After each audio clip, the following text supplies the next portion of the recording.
Good morning, good afternoon, good evening. जिस time पे भी आप देख रहे हो सभी स्टूडेंट्स को मेरा नमस्कार। और शुरू करते हैं आज के कुछ अच्छे विचार। और आज के विचार क्या है कि हम मैथ्स में 40 आउट ऑफ 40 कैसे ले सकते हैं। देखो भाई, मैं लेट आया हूं बट मैं फुल एनालिसिस के साथ आया हूं, मेरे 10 ईयर एक्सपीरियंस के साथ। और ज्यादा हमें बर्डन भी नहीं लेना है कि ये बुक्स पढ़नी है, ये बुक्स पढ़नी है। एक कंसेप्ट से अगर हम कुछ लिमिटेड सा सिलेबस, कुछ लिमिटेड से पॉइंट पे भी फोकस करें तो 40 आउट ऑफ 40 बड़ी आसानी से ले सकते हैं। हाँ, मेहनत आपको करनी पड़ेगी, ठीक है। तो क्या क्या करना पड़ेगा हमें इसके लिए? हमें सबसे पहले क्या करना पड़ेगा, जो यूजफुल नहीं है, यानी सबसे पहले आपको देखना है डिलीटेड टॉपिक कौन कौन से हैं, यानी कौन कौन से टॉपिक चैप्टर्स के डिलीट हो चुके हैं। क्योंकि इस टाइम पे ऐसा टाइम है, हमें पहले पता होना चाहिए कि हमें क्या नहीं करना, तभी हम फोकस कर पाएंगे कि हमें करना क्या है उस चीज पर। तो हर चैप्टर की डिलीटेड टॉपिक्स आपको डिटेल में पता होने चाहिए कि क्या कटे हुए हैं। जैसे चैप्टर फर्स्ट की अगर मैं बात करूं, 1.1 और 1.3 के कुछ टॉपिक्स कटे हुए हैं। ऐसे हर चैप्टर का आपको बिल्कुल एग्जैक्ट पता होना चाहिए। जो आपका कट गया उसको छोड़ो, जो है उसके ऊपर फोकस करो। अब उसके बाद क्या करना है, पहला काम मेरा ये हो गया। दूसरा काम ये है कि आपको एनसीईआरटी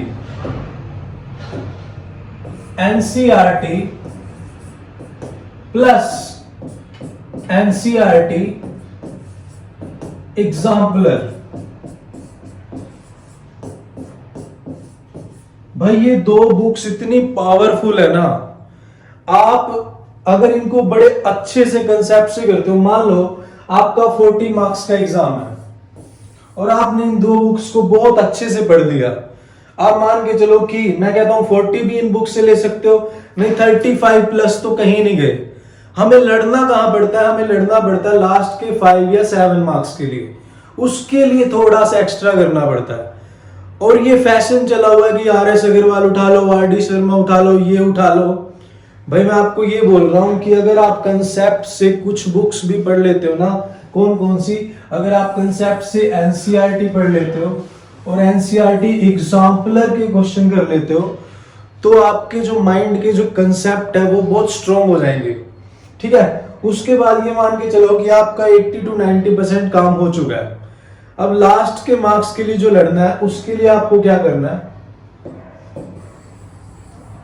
देखो 1 by 1 डिस्कस करते हैं। हर एक पॉइंट एनालिसिस के साथ लेके आया हूं मैं। हर एक पॉइंट आपको मेहनत करने की नीड नहीं है, कि आपको प्लान करने की नीड नहीं है क्या करना है क्या नहीं करना। इतनी बुक्स है मेरे पास कि मैं क्या पढ़ूं क्या ना पढ़ूं। मैं आपके सामने लेके आया, आपको ये फॉलो करना है बस। अब देखो, अगर आप एनसीईआरटी और एग्जाम्पलर की बात करो तो 10 to 11 डेज में ये बड़े आराम से हो जाएंगे खत्म। 10 to 11 डेज में। क्यों? इससे पहले भी कर सकते हो आप, क्योंकि अब तक जो टाइम है ना अक्टूबर का, इस टाइम पे सभी स्टूडेंट्स ने लगभग एनसीईआरटी सारी कर चुके हैं, सिलेबस स्कूलों में हो चुका है। तो आप बड़े आराम से 10 to 11 डेज में कर सकते हो। और इसके बाद आपको क्या करना है, जो सीबीएसई ने ऑफिशियल सैंपल पेपर रिलीज किया है, ऑफिशियल, जो हर साल CBSE official sample paper release करती है कि पेपर किस लेवल का आएगा। देखो, ज्यादा मुश्किल पेपर आने के चांसेस नहीं है। आपको पता है कि जो हमारी सिचुएशन कोरोना के रिगार्डिंग स्कूल्स नहीं खुल पाए इतने, ठीक है। तो जो सीबीएसई ने सैंपल पेपर रिलीज किया है, सीबीएसई क्या करती है, आपको एक डेमो देती है कि भाई इस लेवल का पेपर आ सकता है। तो एनसीईआरटी और एग्जाम्पलर करने के बाद सीबीएसई का सैंपल पेपर उठाइए, स्टैंडर्ड वाले और बेसिक वाले।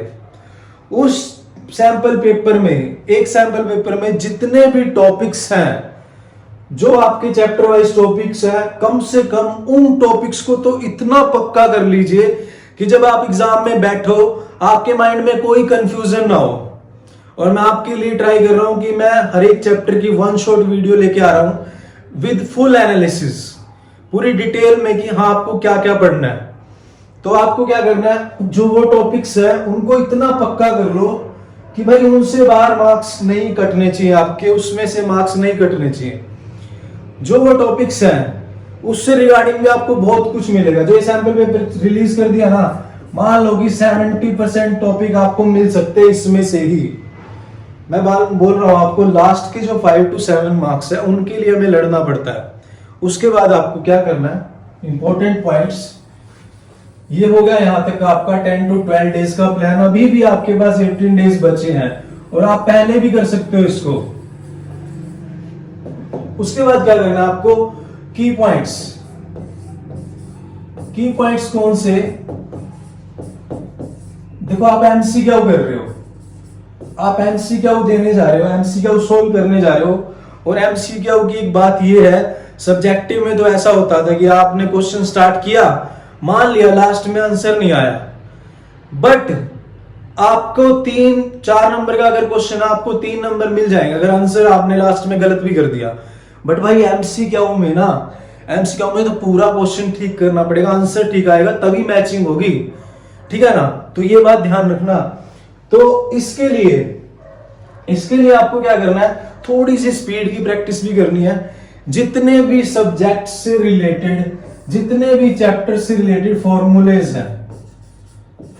है चैप्टर से रिलेटेड, एक छोटी सी नोटबुक लो, ठीक है।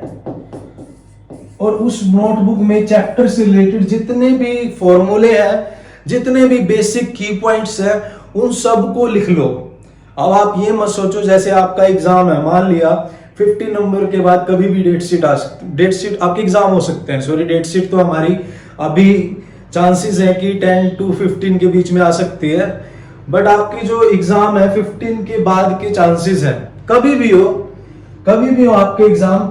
जब आपके एग्जाम में आपको हॉलीडेज मिलेंगे, आप ये मत सोचो कि उन हॉलीडेज में आप तैयारी करोगे, उन हॉलीडेज में तो आप रिवीजन करोगे।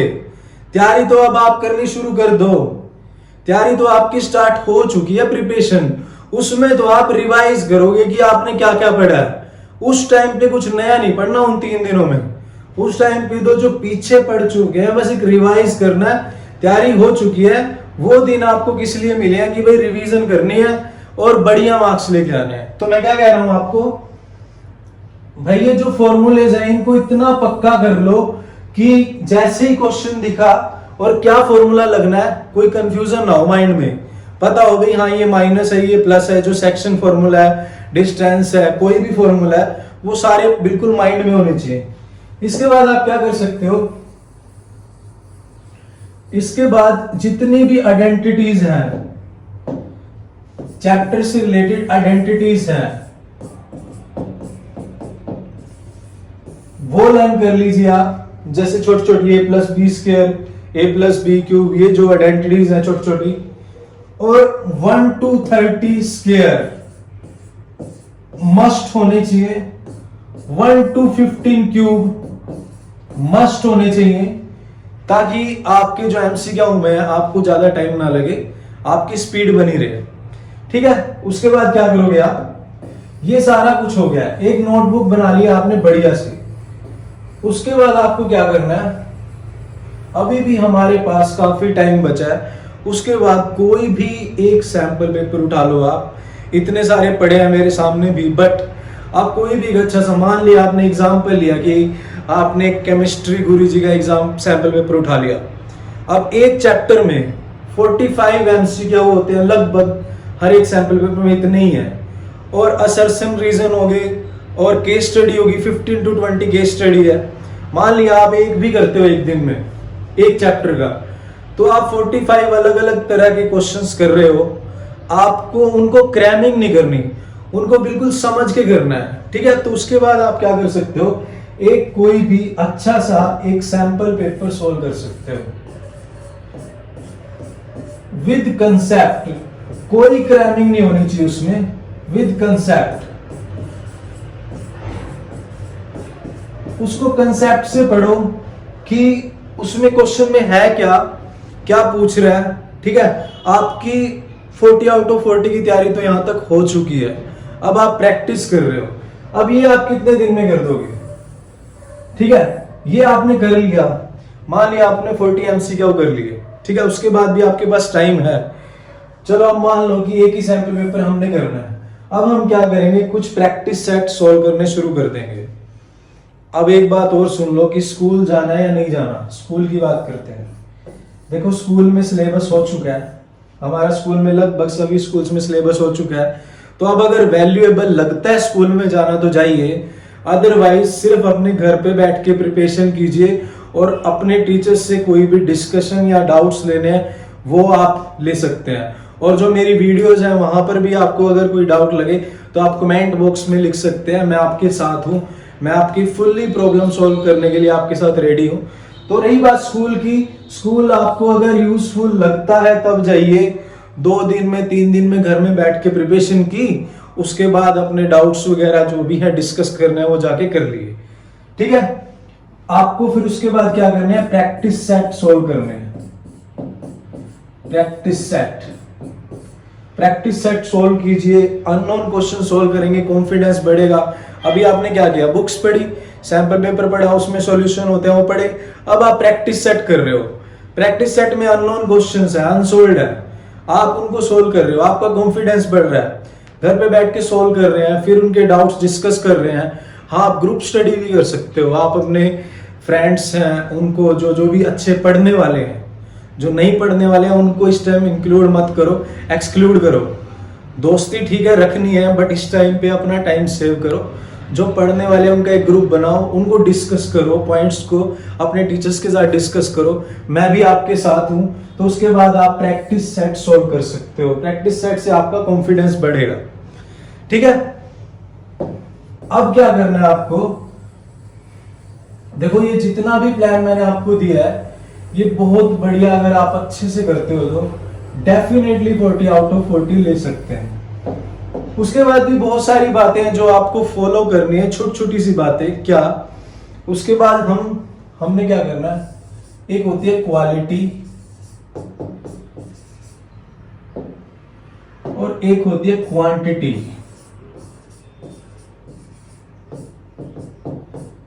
एक होती है क्वालिटी और एक क्वांटिटी। तो ऐसे कई स्टूडेंट होते हैं जो 10-10 घंटे पढ़ते हैं, नंबर आते हैं कम, बट ऐसे कई स्टूडेंट होते हैं जो 4-5 घंटे पढ़ते हैं फिर भी नंबर बहुत अच्छे आते हैं। तो इसमें डिफरेंस क्या है, डिफरेंस ये है कि वो क्वालिटी पे फोकस करते हैं। आप 10-10 घंटे पढ़ रहे हो बट डायरेक्शन लेस पढ़ रहे हो, आपको पता ही नहीं क्या पढ़ना है। आप 10-10 घंटे पढ़ लो, आपके मार्क्स आएंगे नहीं अगर आप डायरेक्शन लेस जा रहे हो। अब आपको जाना तो कुरुक्षेत्र है, आप चंडीगढ़ के रास्ते में मूव कर ही जा रहे हो या देहरादून के रास्ते मूव कर ही जा रहे हो, यानी डायरेक्शन भी बहुत इंपॉर्टेंट है। तो आपको पता होना चाहिए कि कौन सी क्वालिटी में मुझे जाना है, क्या क्या मुझे पढ़ना है। क्वांटिटी पे मत फोकस करो, क्वालिटी पे करो। मतलब जो भी यूजलेस चीजें हैं उनको खत्म करो, जो लगता है कि हाँ ये फोकस पॉइंट है। मैं आपको जो मैं 1 शॉट वीडियो लेके आ रहा हूँ उनमें बिल्कुल एनालिसिस के साथ भी क्या क्या जरूरी है वो मैं आपके साथ लेके आ रहा हूँ हर चैप्टर के, ठीक है। उसके बाद अगले पॉइंट पे चलते हैं। ये सारे पॉइंट्स मैंने आपके साथ डिस्कस कर लिए। उसके बाद पेपर से पहले कम से कम 1 या 2 प्रैक्टिस सेट आपको विद टाइम, जैसे आपका 1.5 आवर का टाइम है पेपर का, आपको खुद बैठना है और टाइम नोट करना है कि हाँ आप सोल्व कर सकते हो नहीं, कितने टाइम में आपने सोल्व किया, क्या क्या आपकी मिस्टेक्स रही, ठीक है। कौन सा सेक्शन आपको पहले करना चाहिए। देखो मैं अब आपको बोल दूं कि पहले सेक्शन ए करो, पहले सेक्शन बी करो, भाई ऐसा नहीं है। सब हर एक पर्सन की अपनी अपनी पोटेंशियल है। किसी के लिए सेक्शन ए अच्छा है, किसी के लिए सेक्शन सी अच्छा है। तो अपनी पोटेंशियल खुद जज करो, आप बैठो एनालिसिस करो कि जैसे मान लो पहले 1.5 घंटे में आपने एक सेट दिया कि रैंडमली आप चल पड़े, फिर आपने एनालिसिस किया नहीं भाई मुझे ये करना है, नहीं भाई मुझे सेक्शन ए से चलना है। तो एनालिसिस करो और साथ में हर एक सैंपल पेपर में दिया हुआ है कौन सा चैप्टर कितने नंबर का है, सब कुछ आपको दिया हुआ है, गिवन है, आपके टीचर्स ने भी बता दिया होगा, ठीक है। तो उसके अकॉर्डिंग एक प्लान के साथ चलो। तो ये जो बातें हैं अगर आप फॉलो करोगे तो डेफिनेटली आप 40 आउट ऑफ 40 ले सकते हो। और कुछ एक इम्पोर्टेंट पॉइंट्स मैं आपको बता देता हूँ, क्योंकि स्टडी के साथ साथ आपको थोड़े बहुत पॉइंट्स भी फॉलो करने हैं। फिर मुझे करना क्या क्या है, जैसे क्वांटिटी, क्वालिटी, और हर दिन का गोल सेट करो। हर दिन